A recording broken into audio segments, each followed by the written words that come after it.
Nat, kita pasti tahu kan, pasar yang biasa kita datengin itu kayak pasar tradisional yang ada kayak transaksi jual belinya, jualan sayur segala macem gitu kan. Nah lo bayangin deh, kalau misalnya lo masuk ke satu pasar yang biasanya sebenarnya lo transaksi tuh kayak macam sayur segala macem, tapi di pasar itu lo bukan transaksi itu Nat. Lo transaksi kayak barang-barang aneh, bahkan ada organ tubuh juga. Dan kalau misalnya nih, lo masuk ke satu pasar dan lo temuin transaksi jual beli yang kayak gitu, itu sebenarnya lo bukan di pasar kayak biasa. Itu tuh pasar setan namanya. Dan pasar setan tuh emang ada Muy. Biasanya tuh adanya di gunung.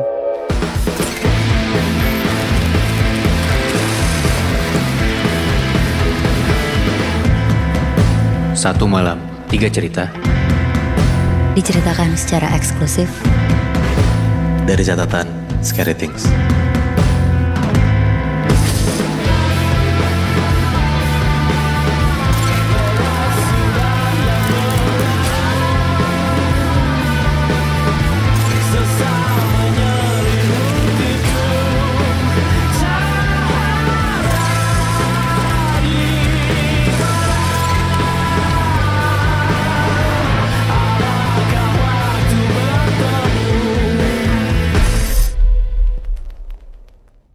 Lo sering banget kan pasti denger pasar setan. Iya. Biasanya kan pasar setan tuh selalu ada di kayak gunung-gunung keramat gitu kan. Iya. Nah gue dapet cerita ini dari salah satu pendaki gunung dari Banten. Dia ini masuk ke pasar Dieng gitu, yang ada di Gunung Lawu via Ceto. Jadi jalannya tuh via Ceto gitu.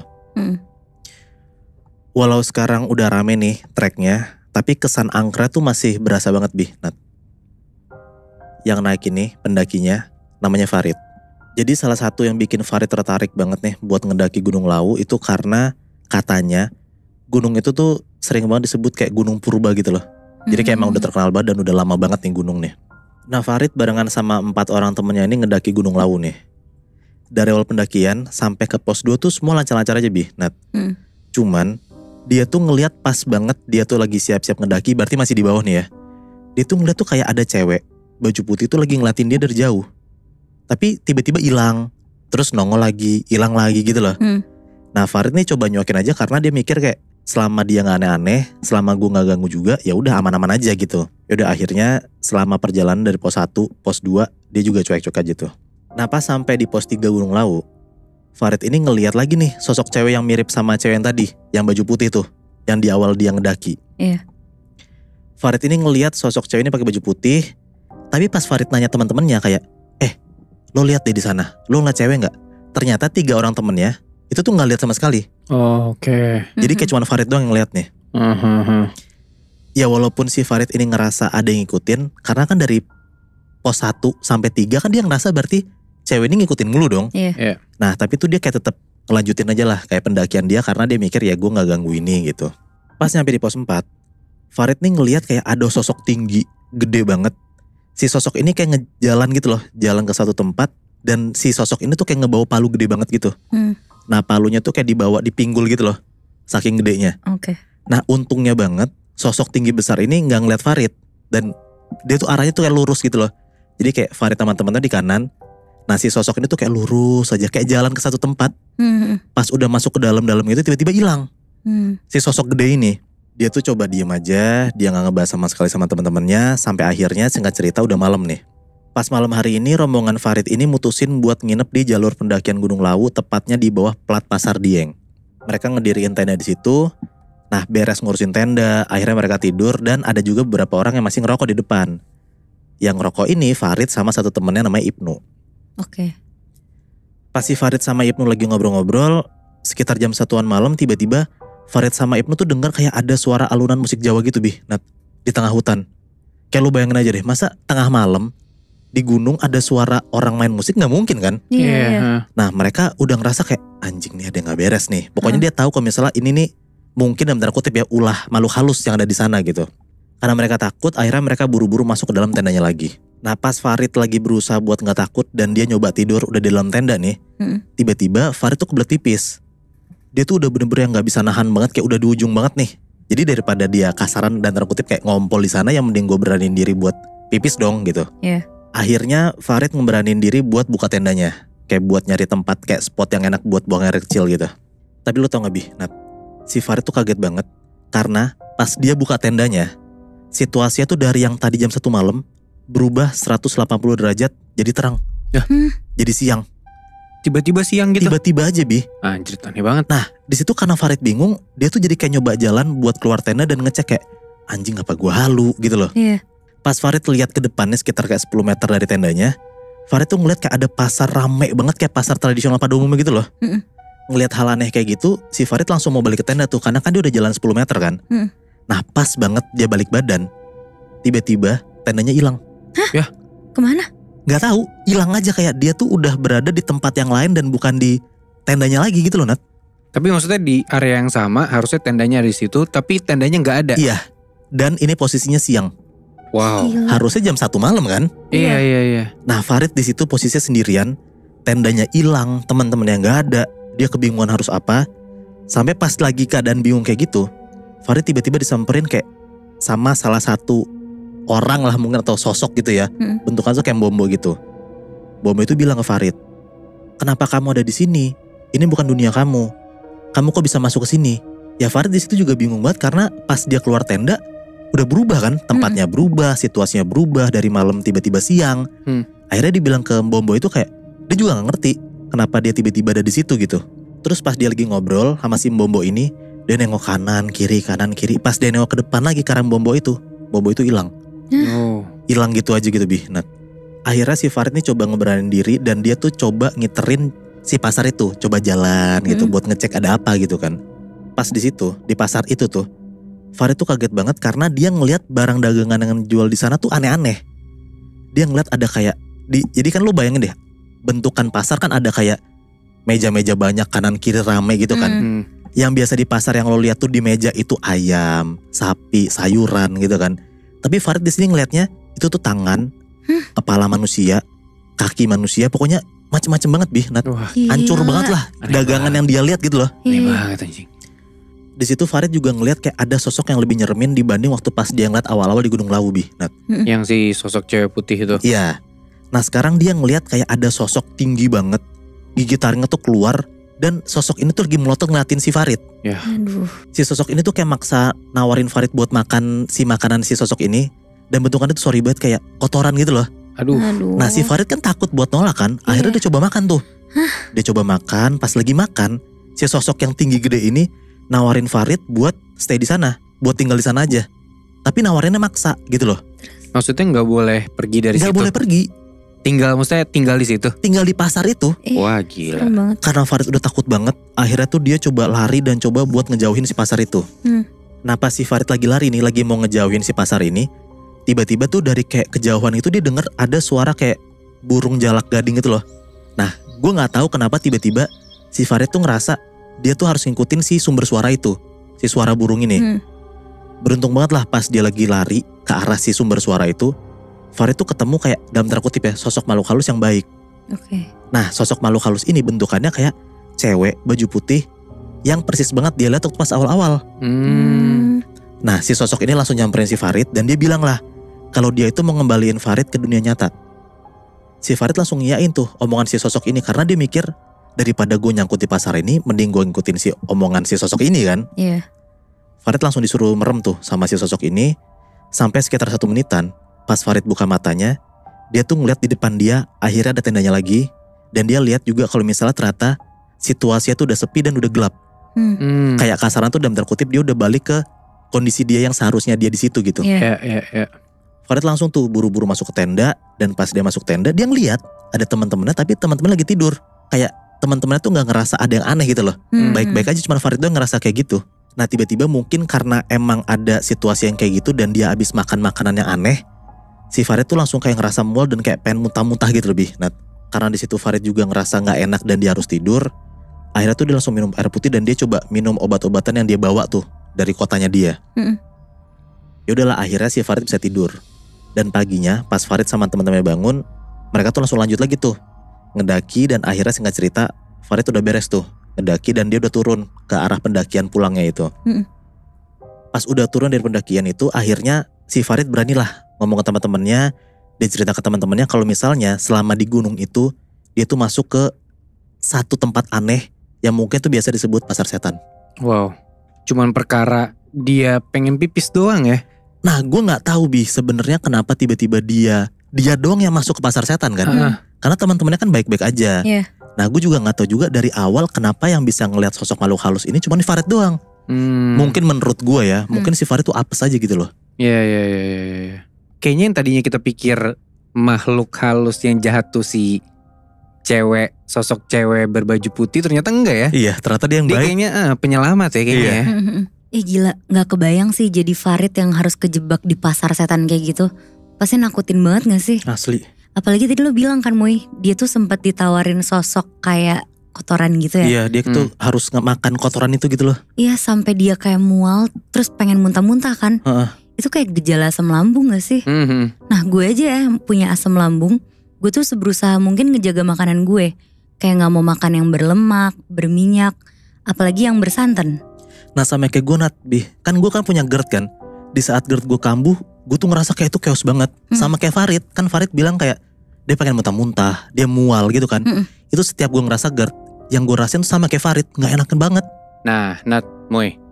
Sebenarnya ada solusi buat lo yang GERD atau lo asam lambung. Tetap bisa makan santan, pedas, minyak dan segala macam sebenarnya. Oh iya? Ada namanya Fresma. Jadi Fresma tuh terbuat dari madu hutan dan juga kunyit.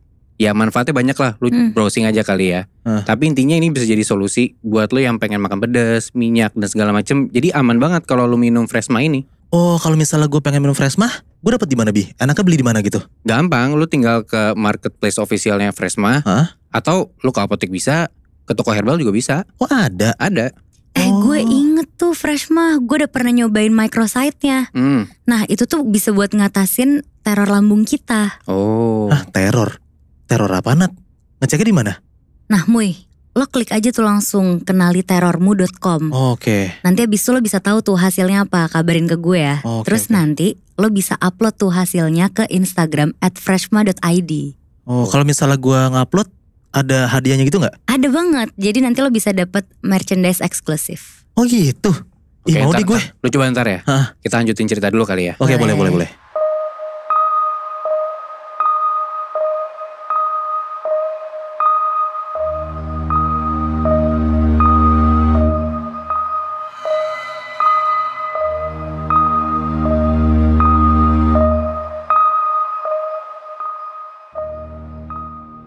Nat, Moy. Ya. Lo pernah naik gunung gak sih? Gue enggak. Gue gak mau. Lo gak mau? Gak mau gue. Kenapa takut lo? Takut anjir. Apalagi kalau lo naik gunung ketemu pasar setan ya. Nah, iya gak sih? Apalagi? Karena gue ada cerita tentang itu tuh. Ada satu kelompok naik ke gunung dan mereka masuk ke pasar setan. Mampus. Gila. Kalau lo kan tadi sendiri ya? Iya. Ini satu grup, Moy. Rame-rame masuk pasar setan? Rame-rame masuk pasar setan. Anjir. Gila ya? Jadi ini kejadiannya di Gunung Merapi. Ya pasti banyak ya anak-anak gunung atau pendaki tuh mau ngedaki si Gunung Merapi ini. Dan Gunung Merapi ini katanya emang sering banget rame buat pendaki yang mau ngedaki sampai puncak. Oke. Tapi ternyata ya mungkin lu berdua juga tahu si Gunung Merapi ini tuh banyak banget kisah mistisnya. Iya. Backstory sedikit. Salah satu cerita yang paling terkenal tuh adanya keberadaan Pasar Bubrah. Apa tuh? Itu nama pasarnya, pasar setan di situ. Yang mana ya pasar setan ini tuh sarangnya bangsa lembut. Nah menurut cerita yang beredar, Pasar Bubrah tuh selalu rame aktivitas jual beli gitu loh. Tapi pas sore sampai menjelang pagi. Oke. Nah siangnya lokasi ini tuh biasa aja. Bahkan ini tuh sering dipakai si Pasar Bubrah ini buat para pendaki ngediriin tenda. Kenapa? Karena si lokasi Pasar Bubrah ini tuh kontur tanahnya gak terlalu terjal. Jadi kayak ya lumayan lapang, jadi lu bisa buka tenda di situ lah intinya. Nah banyak kesaksian dari para pendaki yang emang ngalamin kejadian gak masuk akal di Pasar Bubrah ini. Salah satunya yang mau gue ceritain ini nih. Ada satu grup pecinta alam yang mana mereka tuh berlima buat ngedaki Gunung Merapi ini. Dan beberapa anggota dari 5 orang ini tuh ada yang percaya tentang mitos pasar setan ini, tapi ada juga yang gak percaya. Jadi ya setengah-setengah lah. Nah tapi ya percaya gak percaya ya. Salah satu dari mereka tuh bilang, ya gak ada salahnya juga lu mau percaya atau enggak tentang hal mistis ini, kita waspada aja lah ini gitu. Iya. Nah by the way, pasar setan ini setahu gue letaknya tuh di deket pos 4 menjelang bibir kawah gitu. Nah satu grup ini sepakat buat berangkat tuh sore dengan perhitungan mereka bakal sampai di pos 3 tuh malam-malam. Oke. Nah nanti pas paginya mereka ngelewatin pos 4 itu. Jadi aman lah, maksudnya mereka harap aman lah ngelewatin si Pasar Bubra ini. Iya. Berlima nih, akhirnya mereka berangkat ke Boyolali dan mereka ngedaki dipandu sama pemandu yang direkomendasiin sama Dinas Pariwisata di situ. Kita sebut aja namanya Pak Sukardi ya. Nah pas pendakian, mereka tuh mendekati momen-momen sedekah gunung. Apa tuh? Gimana tuh? Nah gue sebenarnya nggak tahu detailnya si sedekah gunung ini apa, tapi intinya kayak semacam budaya yang asalnya dari kisah alas Mbah Petruk. Nah warga tuh kayak bawa kerbau terus doa-doa untuk minta perlindungan. Intinya gitulah. Oh tradisi gitu. Tradisi gitu bener si sedekah gunung ini. Oke. Nah intinya ya Pak Kardi tuh bilang gak usah naik dulu karena lagi momen-momen ini nih. Cuman karena dari 5 orang itu ada yang gak percaya hal mistis, jadi mereka maksa tuh buat ngedaki aja. Kayak gue gak percaya lu mau tradisi aja, gue pengen ngedaki gitu. Gak usah ganggu-ganggu, kayak gitulah. Tetep tuh mereka berlima ngedaki. Tapi sebelum berangkat Pak Kardi tetap ngasih briefing, tetap kayak ya udah yang penting hati-hati. Di briefing juga boleh dan gak bolehnya pas ngedaki gunung. Ya SOP seperti biasa lah intinya. Iya. Dan emang si Pak Kardi ini juga ikut untuk ngedaki ke sana. Nah, mereka tuh bakal ngelewatin 4 pos dan tiap pos tuh ada makhluk halus penjaganya, katanya gitu. Nah, makhluk halus ini tuh selalu ngawasin para pendaki. Biar kalau misalkan emang ada yang macem-macem atau ada yang ngelakuin larangan-larangannya tuh ya mereka pasti kena lah sama si penjaga-penjaga ini. Pak Kardi juga intinya ngingetin berkali-kali jangan sampai ngelanggar larangan-larangan yang gak tertulis. Ya mungkin ada larangan tertulis kayak formal-formal. Lu jangan buang sampah sembarangan, jangan buang air sembarangan, ngomong juga jangan kotor. Tapi ya sebagaimana kita tahu juga tiap gunung tuh punya aturannya sendiri ya gak sih? Masing-masing gunung tuh beda. Nah Pak Kardi tuh bilang ya jangan sampai ngelakuin hal-hal yang dilarang di Gunung Merapi ini khususnya. Udah tuh intinya selesai sholat maghrib, mereka mulailah ngedaki Gunung Merapi ini. Semakin ke atas, udara tuh semakin dingin gitu loh Nat, Muy. Suasananya juga makin mencekam, apalagi pas mereka udah ngelewatin pos 3. Nah di situ tuh mereka ngelihat ada satu pohon ninjo. Gue nggak tahu sebenarnya ini pohon kayak gimana, tapi intinya ini pohon ada buahnya juga. Nah di situ tuh udah dikasih tahu sama Pak Kardi, lu jangan makan si buah ninjo itu. Kenapa emangnya? Nah gue nggak tahu, tapi intinya ya nggak boleh lah, itu larangan dari Pak Kardi. Oke. Nah cuman salah satu orang dari anggota kelompok ini tuh nggak percaya hal mistis, jadi kayak dia malah nantangin, malah diambil tuh buah ninjo. Aduh, brengsek lagi. Dimakan sama dia. Aduh. Kita sebut aja yang makan tuh namanya Yosa ya. Si Yosa makan tuh buah ninjo, terus karena emang rasanya nggak enak, setelah dia makan dikit, langsung dimuntahin sama Yosa. Gak lama, Yosa tuh tiba-tiba dia duduk. Terus yang lain bingung dong, ini kenapa orang duduk gitu kan? Dan si Yosa ini kayak megang-megangin perutnya gitu loh, kayak mungkin di perutnya ada yang sakit atau dia salah makan atau apa. Tapi menurut Pak Kardi, kayaknya itu tuh salah satu efek makan buah ninjo itu. Nah gara-gara hal itu, mereka akhirnya mutusin buat yaudah kita berhenti dulu deh, istirahat dulu biar Yosa tuh enakan dulu. Terus nanti mereka lanjutin lagi tuh ngedakinya. Yaudah akhirnya mereka cari tempat buat istirahat deket situ. Dan si Yosa nih dituntun sama 2 anggota lainnya. Sampai udah kayak lewat tengah malam, mereka tuh udah ngelewatin Batu Gajah Mungkur, yang berarti ini tuh udah deket nih sebenarnya sama si tempat yang disebut Pasar Setan itu, si Pasar Bubra. Nah mereka mutusin buat bangun tenda di situ, istirahat. Maksudnya tuh biar pas nanti lewatin Pasar Setan tuh di pagi harinya aja ntar, biar lebih aman kan. Di situ tuh kondisinya kabut belerang tuh makin tebel. Dan di tengah-tengah malam itu tuh kedengeran suara-suara persis kalau misalkan kita lagi ada di pasar. Malam-malam tuh. Kayak rame gitu ya? Sayup-sayup orang ngobrol. Tapi sebenarnya kalau lo lihat di situ tuh gak ada orang sama sekali. Gak kelihatan apa-apa. Kayak cuman suara-suaranya aja. Dan emang cuman ada grup mereka tuh di daerah situ ya. Mungkin yang pendaki-pendaki lain ada di daerah lain. Cuman intinya gak kelihatan lah sama mereka. Tiba-tiba tuh ada suara gamelan-gamelan sayup gitu. Dan abis itu ada 2 orang anggota di dalam si grup ini itu tuh teriak-teriak sambil nunjuk-nunjuk ke arah depan, tapi nggak tahu maksudnya apa. Nah di situ Pak Kardi inisiatif tuh ngajak semuanya buat duduk dan berdoa aja tuh. Di situ tuh kondisinya bau belerang tuh makin bikin sesek dan makin dingin suasananya. Terus tiba-tiba ada salah satu anggota, kita sebut aja namanya Adi ya. Oke. Dia badannya kayak melayang gitu Nat, Muy. Hah? Melayang? Melayang aja tiba-tiba. Tapi jasadnya dia ada di situ lagi duduk kan? Si jasadnya itu yang melayang tiba-tiba. Oh, badannya melayang? Badannya melayang. Mampus. Dan gua gak tahu gimana ya. Tapi tiba-tiba si Adi ini udah ada di tengah-tengah pasar yang penuh banget sama orang. Wah. Anjing. Dan banyak banget orang di sana. Cuman anehnya gak ada seorang pun yang bersuara. Jadi kayak lu bayangin nih, ada orang-orang di dalam pasar lagi jual beli, tapi gak ada suaranya. Tapi rame kan? Tapi rame. Cuman gak pakai suara sama sekali. Aneh banget. Aneh kan? Jadi kayak cuman ada gerakan-gerakan doang gitu loh. Anjing. Nah Adi tuh ngeliat ke sekelilingnya dia, banyak tuh ada yang jualan, dan salah satunya ada penjual pisang di situ. Adi tuh ngerasa si penjual pisang ini manggil-manggil Adi dari jauh, tapi nggak pakai suara sama sekali. Cuman Adi pun ngerasa kalau kayaknya dia pengen deh buat disamperin gitu. Dan dia juga, si Adi tuh ngerasa kayaknya gue pengen nyamperin si penjual ini deh. Entah kenapa gitu, badannya ngerasa ngajak dia aja. Dia samperlah si penjual ini. Dia beli dan gak ngomong apa-apa. Entah kenapa kayak dia beli aja gitu.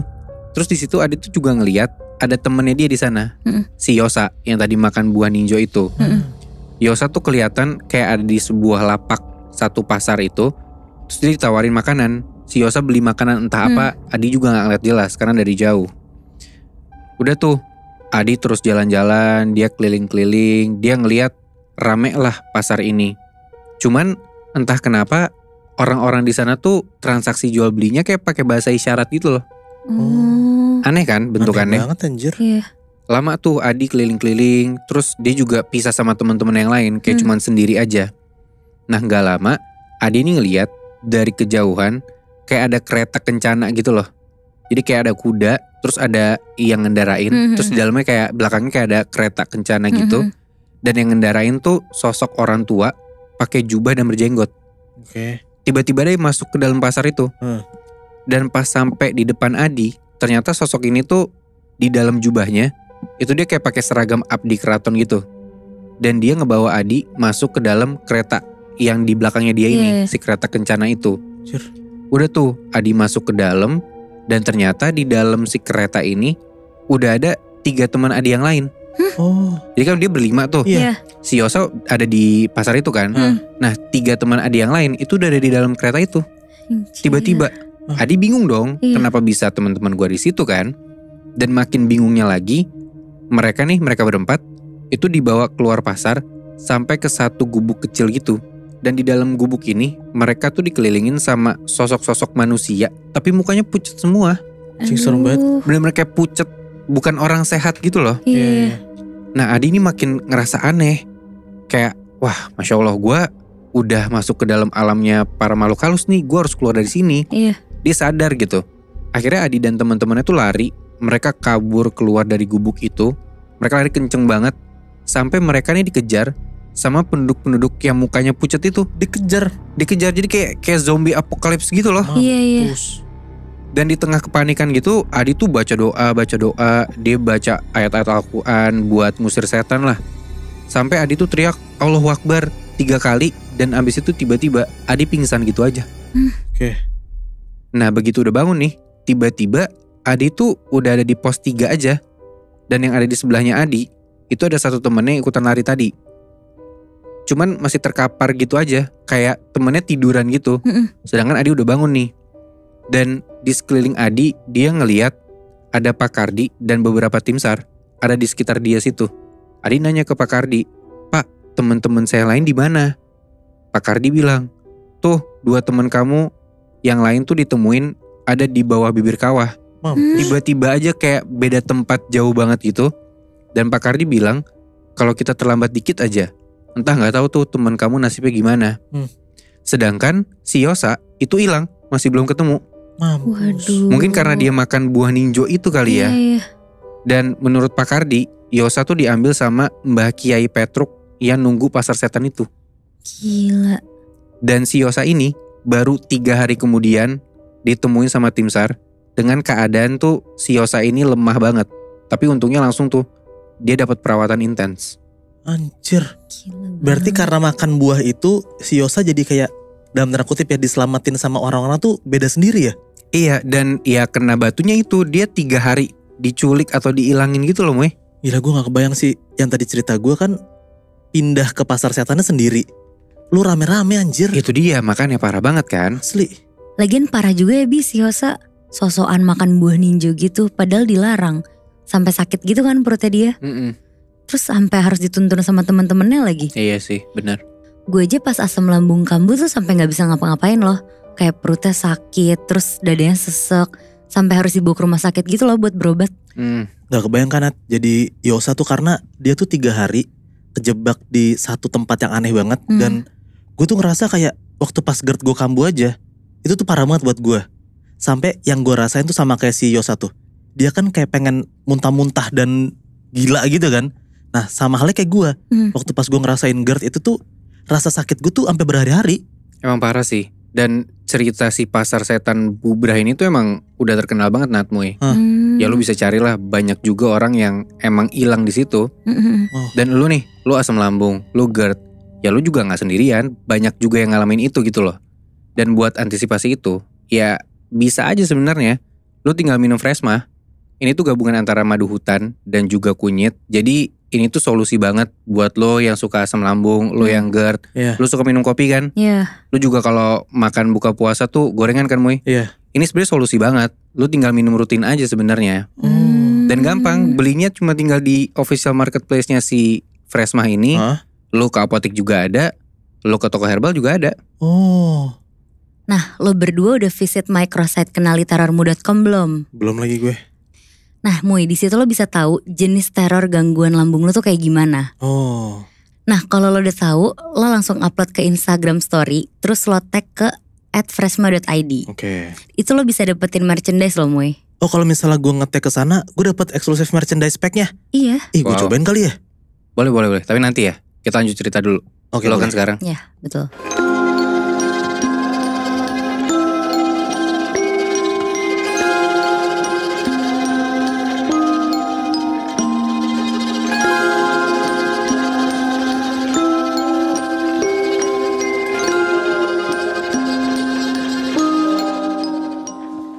Moibi, kan kalian tadi udah cerita tentang pasar setan. Nah sekarang gue punya cerita tentang 6 anak muda yang hampir kejebak di pasar setan. Oh shit. Jadi ada anak muda, kita sebut aja namanya Adit. Adit ini tuh anak kuliahan semester 8 yang lagi libur. Terus bingung mau liburan kemana. Akhirnya dia mutusin untuk naik Gunung Arjuno. Tapi sebelum ini tuh ngajak sahabat-sahabatnya dulu nih buat nemenin si Adit ini naik gunung bareng. Pas teman-temannya semuanya udah mau, langsung lah mereka semua berangkat tuh abis subuh. Adit berangkat dari Gresik dan nyampe ke Tretes jam 8 pagi. Nah nyampe di Tretes, Adit dan yang lain tuh beli perbekalan makanan dulu tuh buat bekal naik nanti. Dan mereka lanjut naik gunung di jam 10 pagi. Selama perjalanan mereka semua tuh gak kerasa capek sama sekali karena sama-sama excited untuk sampai ke puncaknya. Mereka naik sambil bercanda-canda, ketawa-tawa, pokoknya lumayan berisik juga lah kedengerannya. Sampai tiba-tiba gak berasa nyampe di pos 1 tuh kira-kira jam 2 siang. Akhirnya mereka istirahat dulu sambil bikin mie instan. Di sini Bara, salah satu temannya Adit tuh bercanda-canda bilang, ngapain nyeduh sendiri, kita beli aja yang udah jadi di pasar. Terus si Adit tuh nyautin, pasar apaan Bar? Dijawab lah sama si Bara nih, pasar setan. Aduh, yalah, goblok. Terus ketawa-tawa tuh dia di situ. Nah tapi Moibi, si Bara ini tuh orang yang gak pernah naik gunung. Jadi dia tuh gak tahu lah tentang sesuatu yang kayak peraturan-peraturan gunung. Gak boleh ngomong sembarangan gitu-gitu. Sotoy banget ya. Nah terus singkat cerita, mereka lanjut tuh ke pos 2 sekitar jam 3 sorean. Dan pas udah mau maghrib, si Bara nanya nih ke Adit, kira-kira jam berapa Dit buat sampai ke pos 2? Terus Adit bilang, setengah jam lagi Bar, sabar ya. Makin semangat tuh Bara yang baru pertama kali naik gunung. Dia jalannya makin cepet dan pas waktu udah mau masuk maghrib, si Bara lagi-lagi nanya nih ke Adit. Dit kok belum sampai-sampai juga ya? Ini udah mau sejam loh, kata lo setengah jam lagi. Tapi di situ Adit yang jalan di paling depan tuh gak bisa jawab dan dia milih buat diem aja. Tapi tiba-tiba mereka tuh kayak ngelewatin hutan yang penuh pohon pisang. Pokoknya suasananya tuh jadi beda banget lah di situ. Dan ternyata katanya di situ Adit tuh ngelihat sosok bayangan sekelebat gitu yang ngikutin mereka jalan. Tapi di situ Adit tuh gak mau ngomong ke siapa-siapa, takut pada parno kan. Nah makin jalan ke depan, Adit tuh ngerasa udah 2,5 jam jalan, tapi mereka nih masih belum sampai di pos 2. Akhirnya si Adit mutusin lah buat masang tenda aja karena udah jam 7:30 malam. Dia langsung nyari ranting pohon di sekeliling tenda buat bikin perapian kecil. Terus biar suasananya juga gak tegang, si Adit bilang nih ke yang lain buat bikin mie instan dan bekal-bekal yang mereka siapin tadi pagi. Udah tuh mereka ngobrol-ngobrol, ketawa-tawa, dan gak lama semuanya masuk tenda buat tidur. Terus masih jam 10, Adit tuh masih belum bisa tidur karena kepikiran takut di jalur yang salah dan kehabisan bekal. Tapi gak lama akhirnya dia ketiduran juga tuh. Dan pas Adit kebangun, tiba-tiba tuh kayak ada angin kenceng banget dari luar tenda Muebi. Ditambah si Adit tuh juga denger ada suara rame banget dari kejauhan. Kayak suara orang konser gitu loh. Tapi belum tahu juga tuh itu pastinya tuh apa. Nah karena mereka semua satu tenda, Adit tuh ngeliat ke teman-temannya yang lain. Dan ngeliat satu orang temennya, si Bara itu, mukanya tuh kayak lagi penasaran gitu sama suara yang ternyata dia tuh juga denger. Akhirnya si Bara nyoba ngintip dan ngebuka pintu tendanya dikit. Dan pas dibuka Muebi, dia kaget banget karena banyak jejak-jejak kaki di luar tenda. Dan sekeliling tenda mereka tuh kotor kayak ada tumpukan sampah gitu. Padahal tadinya bersih-bersih aja kan? Bersih banget. Cing aneh dong.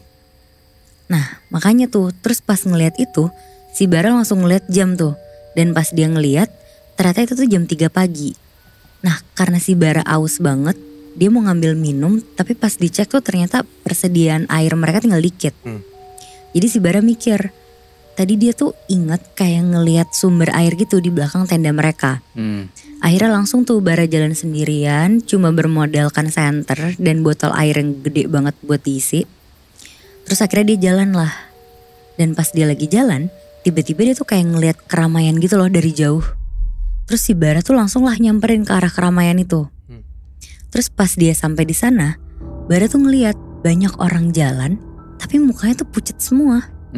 Di jam 3 pagi itu? Di jam 3 pagi itu Bi. Gak masalah dia jalan sendirian Bi anjir. Itu dia. Iya berani banget kan. Di situ Bara tuh ditawarin sama salah satu pedagang di situ buat beli jaket. Karena emang udaranya juga lagi dingin. Tempatnya tuh kayak tempat pasar-pasar tradisional gitulah ya. Terus abis itu tuh banyak orang dan banyak juga yang jualan. Kondisinya kayak gitu. Terus akhirnya si Bara nih beli salah satu jaket di penjual itu. Terus langsung lah balik ke tenda buat mau ngasih tau temen-temennya nih kalau ada yang jual jaket. Pas si Bara ngasih tahu tentang keberadaan pasar itu, temen-temennya tuh karena penasaran semuanya langsung ninggalin tenda tuh buat ngecek. Termasuk si Adit juga Muebi. Tapi pas sampai di sana semuanya tuh bilang kalau nggak ada satu orang pun di tempat itu. Jadi tempatnya tuh kosong gitu, nggak ada pasarnya. Terus mereka akhirnya pada debat tuh sama si Bara karena pada nggak percaya gitu kan, kayak dikira lo halu ya. Terus di situ si Bara tuh langsung nunjukin tuh buktinya si jaket yang dia beli itu. Dan pas dilihat sama si teman-temannya Muebi, si jaketnya itu tuh kelihatan kayak lusuh banget, robek-robek. Tapi kalau si Bara ngelihat ke jaket itu, jaketnya tuh bagus banget kayak baru. Terus pas lagi ngeliatin jaketnya Bara, tiba-tiba tuh dari jarak 10 meter kayak kedengeran ada suara rame gitu. Tapi tuh gak kelihatan apa-apa Muebi. Nah di situ tuh teman-teman yang lain tuh nolak. Soalnya si Bara kan ngajakin ke situ langsung kan. Soalnya teman-teman tuh ngerasa kayak ada yang aneh nih kayaknya nih. Akhirnya yang lain sama Bara mutusin buat balik ke tenda dan nyoba untuk ngelanjutin tidur mereka. Mereka tuh makin takut keluar karena dari dalam tenda mereka aja Muebi kedengeran suara gamelan dan keramaian tuh makin keras banget. Dan singkat cerita akhirnya keadaan tuh kayak mulai sepi lagi tuh. Suara-suara orang, gamelan tuh udah gak ada lagi. Jadi udah hening banget. Adit sama temen-temennya akhirnya tuh ngeberaniin diri lah keluar tenda. Dan ternyata jejak-jejak kaki yang mereka lihat semalam pun juga udah gak ada. Sama tumpukan-tumpukan sampahnya juga udah bersih banget lah. Hilang tiba-tiba tuh? Hilang tiba-tiba Mue. Akhirnya mereka semua makan lah tuh. Dan abis makan mereka semua beresin tenda terus ngelanjutin perjalanan ke pos 2. Dan alhamdulillahnya setelah 1,5 jam akhirnya mereka sampai juga tuh di pos 2. Di sana Adit sama teman-temannya tuh nemuin pondok tempat orang nyari belerang di Gunung Welirang namanya. Dan di kanan bawah pondokan tuh ada aliran air di situ. Adit sama teman-temannya tuh langsung lah ngisi air tuh buat bekal naik ke puncak Arjuna nanti. Terus sekitar jam 8 malam mereka ngelanjutin perjalanan mereka semua tuh. Terus semua barang bawaan mereka ditinggalin lah di pondok itu. Pokoknya yang mereka bawa tuh cuma air sama makanan ringan doang. Nah sejam perjalanan berlalu mereka tuh kaget. Karena mereka tuh ngeliat kayak ada banyak titik api. Dan ternyata tempat mereka jalan ini tuh kayak bekas kebakar gitu. Oh. Terus banyak juga pohon tumbang dan ada bara-bara api juga tuh di pepohonan yang kayak masih nyala gitu, apinya kecil-kecil gitu. Berarti kayak abis kebakaran gitu tempatnya? Iya benar Moy. Oh. Nah terus si Adit nih ngeliat kayak ada tali warna-warni yang kayak keikat gitu di rumput-rumput gitu. Tapi gak kebakar. Si Adit tuh ngiranya di situ pasti ini tanda buat pendaki biar pada gak kesasar gitu loh. Akhirnya si Adit tuh jalan lurus aja tuh ngikutin tali itu. Terus dia belok kanan agak turunan gitu jalannya. Terus dia nemuin kayak rerumputan tapi luas banget gitu. Kalau gak salah sih namanya ini tuh Lembah Kidang. Terus dia lanjutin perjalanannya 2,5 jam kemudian akhirnya si Adit tuh nemuin jalan tanjakan. Tapi medannya tuh kayak bebatuan terjal gitu loh Moebi. Dan disinilah puncak dari Gunung Arjuna itu udah kelihatan. Oke. Terus mereka tuh kayak bisa ngeliat lah pemandangan gunung kembar gitu-gitu. Kayak udah nyampe nih di puncak. Iya. Akhirnya semuanya tuh kayak istirahat dulu, minum, makan snack. Terus gak kerasa si persediaan airnya tuh udah menipis. Akhirnya sekitar sejam mereka di puncak, mereka tuh kayak bingung gitu. Kok cuma mereka yang ada di puncak Gunung Arjuna? Padahal pas di bawah tadi si Adit tuh ngeliat di buku daftar pendaki kalau ada 13 orang yang ikutan naik juga. Jadi kayak bingung sisanya kemana nih. Yeah. Akhirnya sekitar jam 3 sore Adit sama teman-temannya turun lah ke bawah.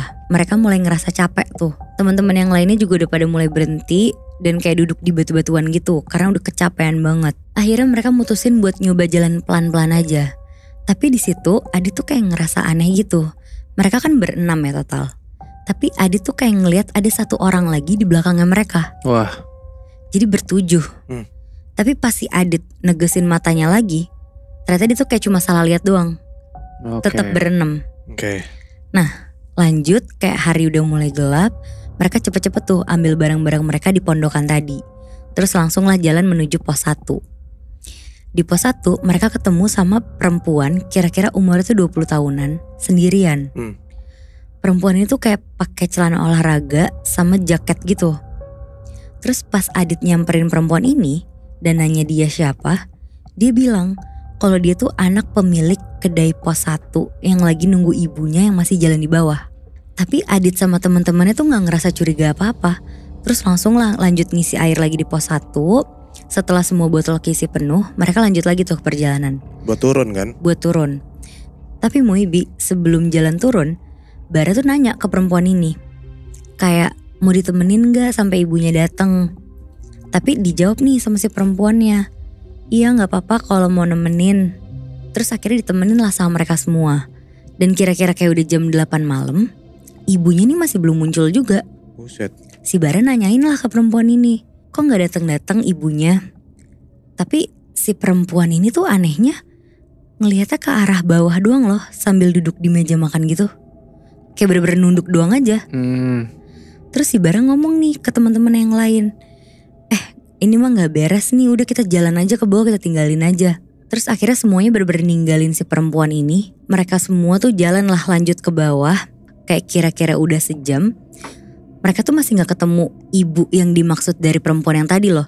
Jadi ibu ini tuh bener-bener gak ada. Padahal si cewek ini bilang kalau ibunya tuh ada di bawah ya. Iya, udah jalan ke arah sana. Oke. Nah karena mereka semua udah kecapean, akhirnya mereka mutusin untuk istirahat sebentar. Apalagi si Adit tuh yang emang ada penyakit asam lambung Bi. Oh dia ada sakit asam lambung? Ada Moy. Duh gak enak banget gitu. Iya, jadi ternyata si Adit tuh dari tadi nahan-nahan sakit perutnya itu. Karena tuh udah ngerasa kayak melilit banget. Akhirnya si Adit sama teman-teman yang lain makan sisa cemilan yang masih ada tuh. Karena dia tuh takut kalau asam lambungnya naik jadi nyusahin teman-teman yang lain kan. Bener. Pas lagi istirahat itu, tiba-tiba Adit dan teman-temannya tuh ngedenger suara gending kayak pengiring sinden Jawa gitu.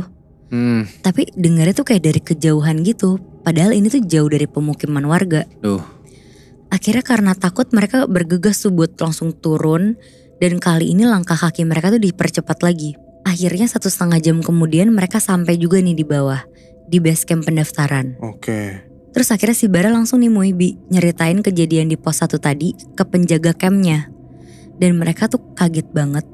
Karena katanya si penjaganya ini gak ada seorang perempuan dan seorang ibu yang mendaki. Dan anehnya lagi, kedai di pos 1 itu tuh udah lama gak dibuka. Gak tahu kemana pemiliknya. Oh shit. Nah si Bara juga nyeritain tuh kejadian beli jaket dan ngelihat orang banyak kayak pasar gitu. Terus si penjaga campnya ini tuh juga bilang, untung mereka tuh buru-buru ke tenda semuanya dan tetap di dalam tenda. Kalau kelamaan di sana, katanya nggak tahu lagi deh bakal jadinya kayak gimana. Wah anjir.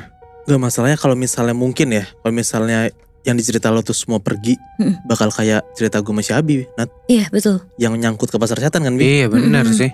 Untung cerita si Adi tadi dia bisa nahan asam lambungnya kan, Nat? Sampai dia turun kan? Iya bener Moy. Gue gak mau lagi deh kena teror lambung lagi kayak si Adit gitu. Kalau gue ngecek di microsite kenaliterormu.com, gangguan lambung gue tuh genderuwo tantrum. Itu yang paling parah kan? Itu yang paling parah Moy. Gue udah nge-tag kalian berdua juga loh ke freshma.id. Siapa tahu kalian berdua dapat merchandise ya.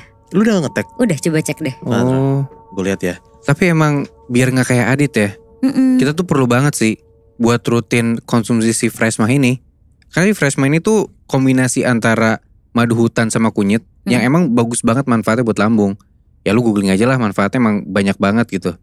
Dan ternyata gue juga baru sadar, kenapa ya gue baru tahu kalau ada Freshma ini. Padahal belinya tuh gampang banget. Lo tinggal ke official marketplace-nya si Freshma, atau ke apotek bisa, ke toko herbal juga bisa. Bi, Nat, gue udah buka kenaliterormu.com. Pas gue lihat teror lambung gue itu jenglot pecicilan. Jenglot ya Moy? Iya. Gue jadi keinget deh, banyak banget teman-teman kita yang ngirimin cerita tentang jenglot gitu. Kirimnya tuh mereka ke email kita ke scarythings.indo@gmail.com. Kalau yang mau kirim-kirim cerita, kirim aja ke email itu ya.